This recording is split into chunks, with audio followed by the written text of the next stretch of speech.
Chapter 6. Winter. Here is what I do on the first day of snowfall every year. I step out of the house early in the morning, still in my pajamas, hugging my arms against the chill. I find the driveway, my father's car, the walls, the trees, the rooftops, and the hills buried under a foot of snow. I smile. The sky is seamless and blue, the snow so white my eyes burn. I shovel a handful of fresh snow into my mouth. Listen to the muffled stillness broken only by the cawing of crows. I walk down the front steps, barefoot, and call for Hassan to come out and see. Winter was every kid's favorite season in Kabul, at least those whose fathers could afford to buy a good iron stove. The reason was simple: they shut down school for the icy season. Winter to me was the end of long division and naming the capital of Bulgaria, and the start of 3 months of playing cards by the stove with Hassan. Free Russian movies on Tuesday mornings at Cinema Park, sweet turnip kurma over rice for lunch after a morning of building snowmen, and kites, of course, flying kites, and running them. For a few unfortunate kids, winter did not spell the end of the school year. There were the so-called voluntary winter courses. No kid I knew ever volunteered to go to these classes. Parents, of course, did the volunteering for them. Fortunately for me, Baba was not one of them. I remember one kid, Ahmad, who lived across the street from us. His father was some kind of doctor, I think. Ahmad had epilepsy and always wore a wool vest and thick black rimmed glasses. He was one of Asif's regular victims. Every morning I watched from my bedroom window as the Hazara servant shoveled up snow from the driveway, cleared the way for the black Opel. I made a point of watching Ahmad and his father get into the car. Ahmad in his wool vest and winter coat, his school bag filled with books and pencils. I waited until they pulled away, turned the corner, then I slipped back into bed in my flannel pajamas. I pulled the blanket to my chin and watched the snow-capped hills in the north through the window, watched them until I drifted back to sleep. I loved winter time in Kabul. I loved it for the soft pattering of snow against my window at night, for the way fresh snow crunched under my black rubber boots, for the warmth of the cast iron stove as the wind screeched through the yards, the streets. But mostly because, as the trees froze and the ice sheathed the roads, the chill between Baba and me thawed a little. And the reason for that was the kites. Baba and I lived in the same house, but in different spheres of existence. Kites were the one paper thin slice of intersection between those spheres.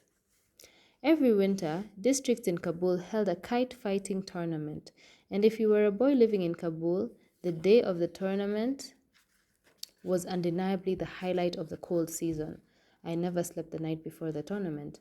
I'd roll from side to side, make shadow animals on the wall, even sit on the balcony in the dark, a blanket wrapped around me.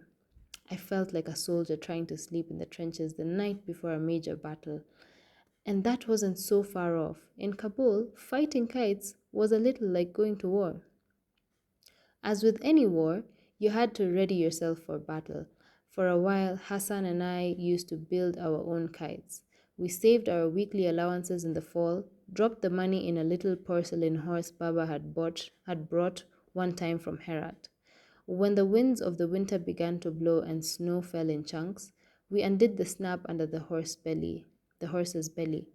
We went to the bazaar and bought bamboo, glue, string, and paper.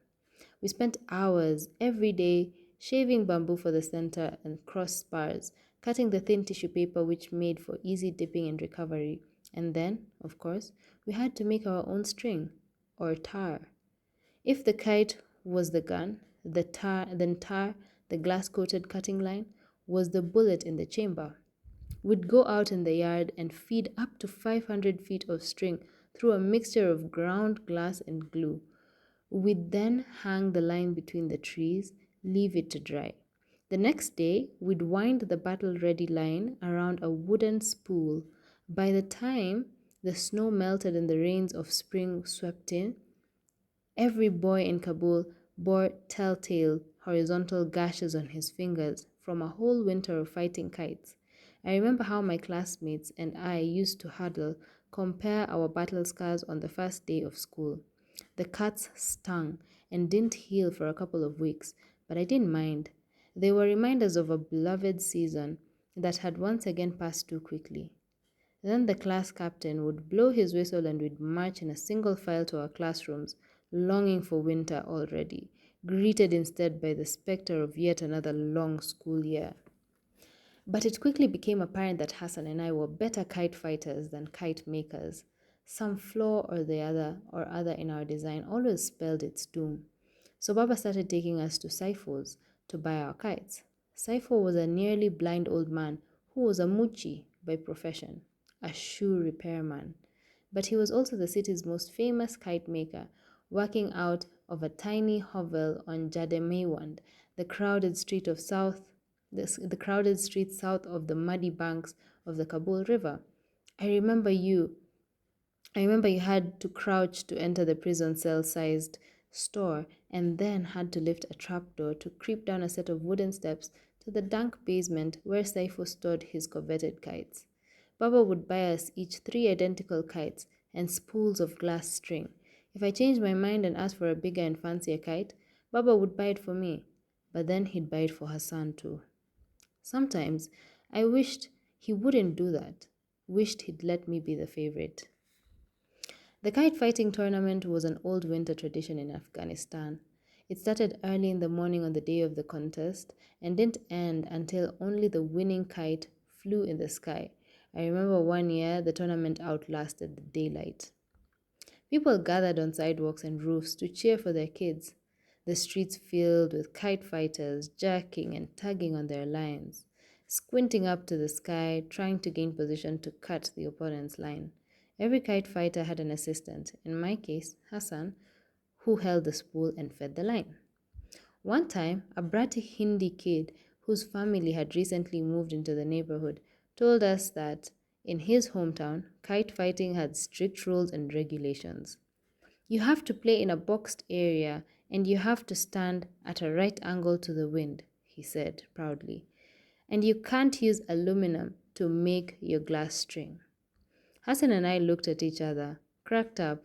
The Hindi kid would soon learn what the British learned early in the century and what the Russians would eventually learn by the late 1980s, that Afghans are an independent people. Afghans cherish custom but abhor rules. And so it was with kite fighting. The rules were simple: no rules, fly your kite. Cut the opponents, good luck. Except that wasn't all. The real fun began when a kite was cut.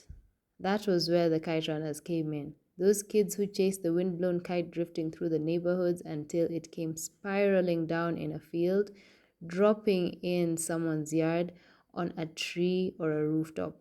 The chase got pretty fierce. Hordes of kite runners swarmed the streets, shoved past each other like those people from Spain I'd read about once, the ones who ran from the bulls. One year, a neighborhood kid climbed a pine tree for a kite. A branch snapped under his weight and he fell 30 feet, broke his back, and never walked again. But he fell with the kite still in his hands. And when the kite runner had his hands on a kite, no one could take it from him. That wasn't a rule, that was custom. For kite runners, the most coveted prize was the last fallen kite of a winter tournament. It was a trophy of honor, something to be displayed on a mantle for guests to admire. When the sky cleared of kites and only the final two remained, every kite runner readied himself for the chance to land his prize. He positioned himself at a spot that he thought would give him a head start. Tense muscles readied themselves to uncoil. Necks craned, eyes crinkled, fights broke out, and when the last kite was cut, all hell broke loose. Over the years, I had seen a lot of guys run kites, but Hassan was by far the greatest kite runner I'd ever seen. It was downright eerie, the way he always got to spot the kite would land before the kite did. It was downright eerie the way he always got to the spot the kite would land before the kite did, as if he had some sort of inner compass. I remember one overcast winter day Hassan and I were running a kite. I was chasing him through the neighborhoods, hopping gutters, weaving through the narrow streets. I was a year older than him, but Hassan ran faster than I did, and I was falling behind. Hassan, wait! I yelled, my breathing hot and ragged. He whirled around, motioned with his hand. This way, he called before dashing around another corner. I looked up, saw that the direction we were running was opposite to the one the kite was drifting. We're losing it. We're going the wrong way, I cried out. Trust me, I heard him call up ahead. I reached the corner and saw Hassan bolting along, his head down, not even looking at the sky, sweat soaking through the back of his shirt. I tripped over a rock and fell. I wasn't just slower than Hassan, but clumsier too. I'd always envied his natural athleticism. When I staggered to my feet, I caught a glimpse of Hassan disappearing around another street corner. I hobbled after him, spikes of pain battering my scraped knees. I saw we had ended up on a rutted dirt road near Istiklal Middle School. There was a field on one side where lettuce grew in the summer, and a row of sour cherry trees on the other. I found Hassan sitting cross legged at the foot of one of the trees, eating from a fistful of dried mulberries. What are we doing here? I panted, my stomach roiling with nausea. He smiled. Sit with me, Amir Aga. I dropped next to him, lay on a thin patch of snow, wheezing. You're wasting our time. It was going the other way. Didn't you see? Hassan popped a mulberry in his mouth. It's coming, he said. I could hardly breathe, and he didn't even sound tired. How do you know? I said. I know. How can you know? How can you know? He turned to me. A few sweat beads rolled from his bald scalp. Would I ever lie to you, Amir Aga?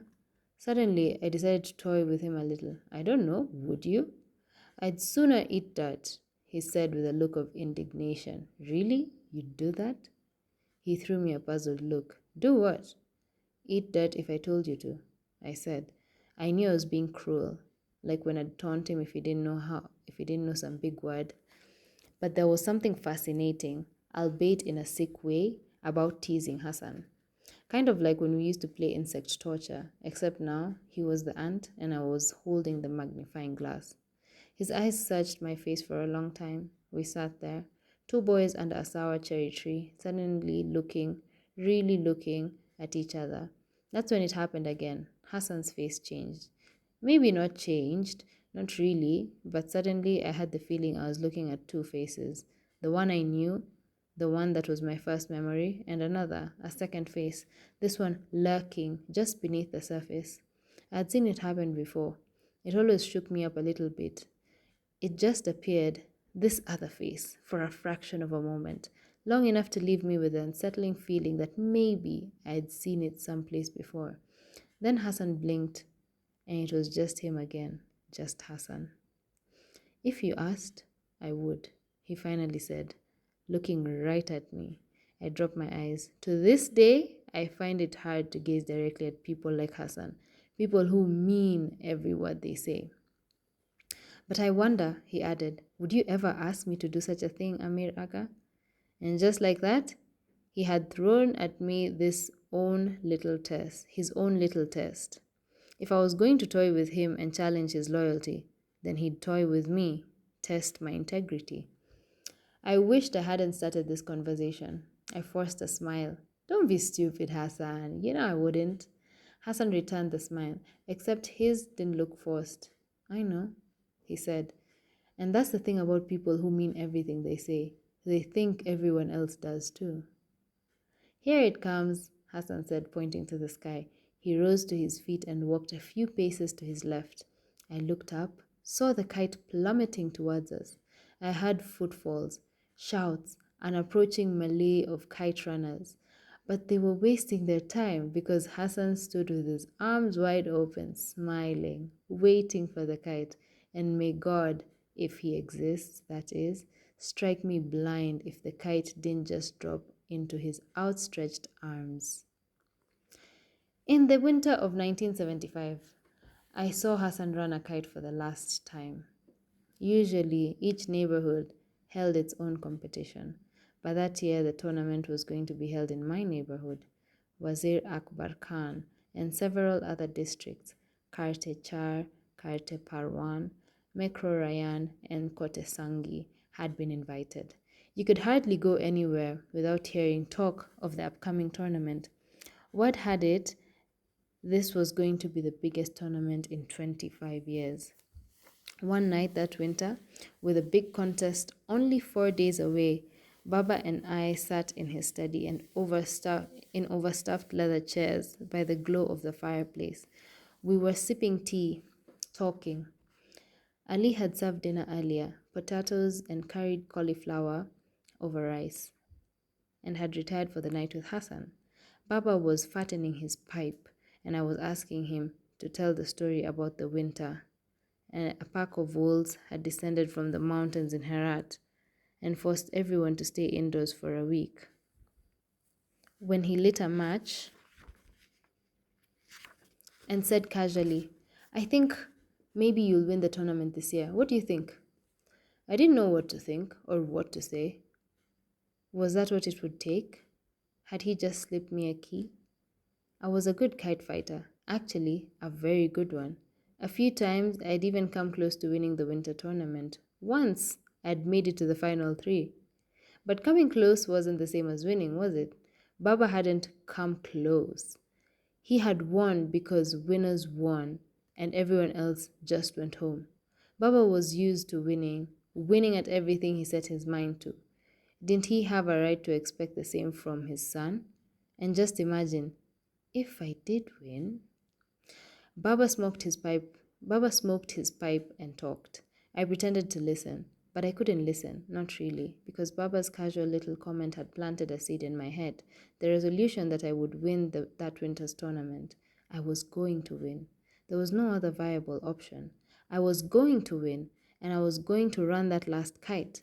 Then I'd bring it home and show it to Baba, show him once and for all that his son was worthy. Then maybe my life as a ghost in this house would finally be over. I let myself dream. I imagined conversation and laughter over dinner instead of a silence broken only by the clinking of silverware and the occasional grunt. I envisioned us taking a Friday drive in Baba's car to Pagman, stopping on the way at Garga Lake for some fried trout and potatoes. We'd go to the zoo to see Marjan the lion, and maybe Baba wouldn't yawn and steal looks at his wristwatch all the time. Maybe Baba would even read one of my stories. I'd write him 100 if I thought he'd read one. Maybe he'd call me Amir Jan like Rahim Khan did, and maybe, just maybe, I would finally be pardoned for killing my mother. Baba was telling me about the time he'd cut 14 kites on the same day. I smiled, nodded, laughed at all the right places, but I hardly heard a word he said. I had a mission now, and I wasn't going to fail Baba. Not this time. It snowed heavily the night before the tournament.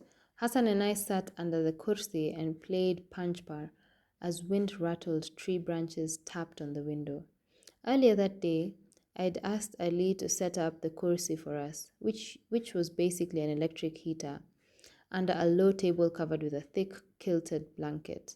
Around the table, he arranged mattresses and cushions, so as many as 20 people could sit and slip their legs under.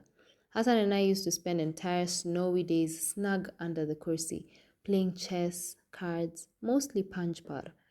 I killed Hassan's 10 of diamonds, played him 2 jacks and a 6.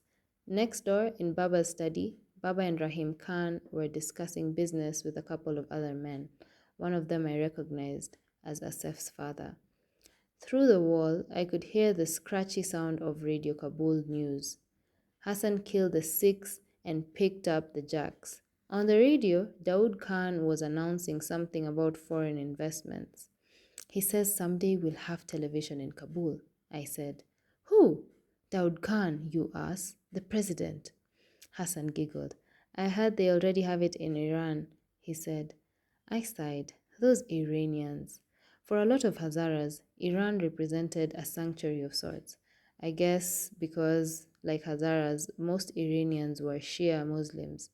But I remember something my teacher had said that summer That's some about Iranians, that they were grinning, smooth talkers who patted you on the back with one hand and picked your pocket with the other. I told Baba about that, and he said my teacher was one of those jealous Afghans, jealous because Iran was a rising power in Asia, and most people around the world couldn't even find Afghanistan on a world map. It hurts to say that, he said, shrugging, but better to get hurt by the truth than comforted with a lie. I'll buy you one someday, I said. Hassan's face brightened. A television? In truth? Sure, and not the black and white kind either. We'll probably be grown ups by then. But I'll get us two. One for you and one for me. I'll put it on my table where I keep my drawings, Hassan said. His saying that made me kind of sad. Sad for who Hassan was, where he lived, for how he'd accepted the fact that he'd grow old in that mud shack in the yard, the way his father had.